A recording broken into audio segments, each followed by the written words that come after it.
ఆటగాడా, నువ్వు ఎన్ని పిచ్చుల మీద ఆటాడావు? చెప్పావు కదా నువ్వే, నేను పెద్ద ఆటగాడిని, నేను ఎన్నో వందల పిచ్చుల మీద ఆటలాడానని. సరే, నీ ఆటలు కాసేపు పక్కన పెట్టు. అసలు పిచ్ అంటే ఏంటి చెప్పు. పిచ్ అంటే ఏంటి? ఈరోజు శివాజీ గారు సామాన్లు అన్నదానికి ఎంతమంది అంటే సమాజం, సొసైటీ మొత్తం ఆడవాళ్ళు, నేను మగవాళ్ళ గురించి మాట్లాడట్లే, ఆడవాళ్ళ సపోర్ట్ ఆయనకుంటే కొంతమంది బరి తెగించిన ఆడవాళ్ళ సపోర్ట్ లేదు. అది పక్కన పెట్టండి. శివాజీ గారు ఏదైతే పదం వాడారో సామాన్లు అని, అది ఆయన సృష్టించిన పదం కాదు. ఎవరో సృష్టించి ఆఖరికి చిన్న పిల్లల నోట కూడా నానుతుంది ఇప్పుడు అది. చాలా మంది ఇప్పుడు చూడండి, ఇన్స్టాగ్రామ్స్ ఓపెన్ చేసి, ఇన్స్టాగ్రామ్స్, యూట్యూబ్స్, ఫేస్బుక్స్ ఎన్నెన్ని ఉన్నాయో ఎవరెవరికి అవన్నీ ఓపెన్ చేసి ఒకసారి చూడండి. సామాన్లు సామాన్లు సామాన్లు. ఇప్పుడు ఇన్స్టాగ్రామ్లో ఈ గుడ్డలిప్పుకొని తిరిగే బరి తెగించిన బ్యాచ్ ఉంది కదా, ఆడపిల్లల బ్యాచ్, కొంతమంది బ్యాచ్.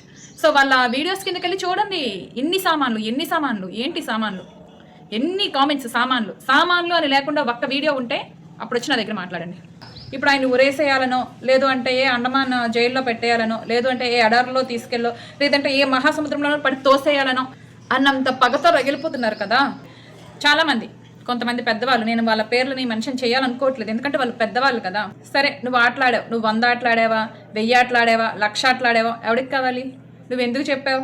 నువ్వు ఎన్ని పిచ్చుల మీద ఆటలాడితే ఎవరికి కావాలి? ఆడవాళ్ళు, మగవాళ్ళు, శివాజీ గారిని తప్పుపడుతూ వీడియోస్ చేసిన వాళ్ళకి నేను ఒకటే అడుగుతున్నా, మరి ఈ ఆటగాడంట, ఈ ఆటగాడు ఆడపిల్లల్లో అమ్మని, అక్కని, చెల్లిని చూడ్డు.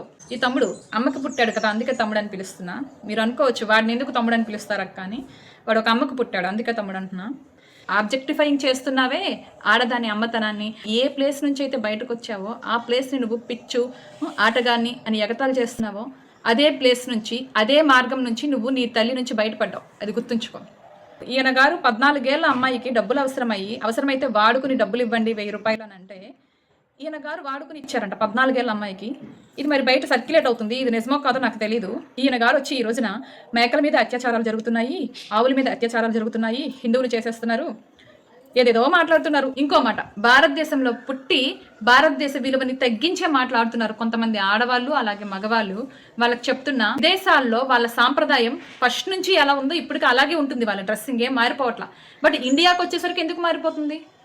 మన పెద్దలు మనకి ఎంత స్వేచ్ఛను ఇచ్చారు అంటే, స్టార్టింగ్లో ఒంటి మీద నూలు పోగు కూడా ఉండేది కాదు ఆది మానవుడు టైంలో.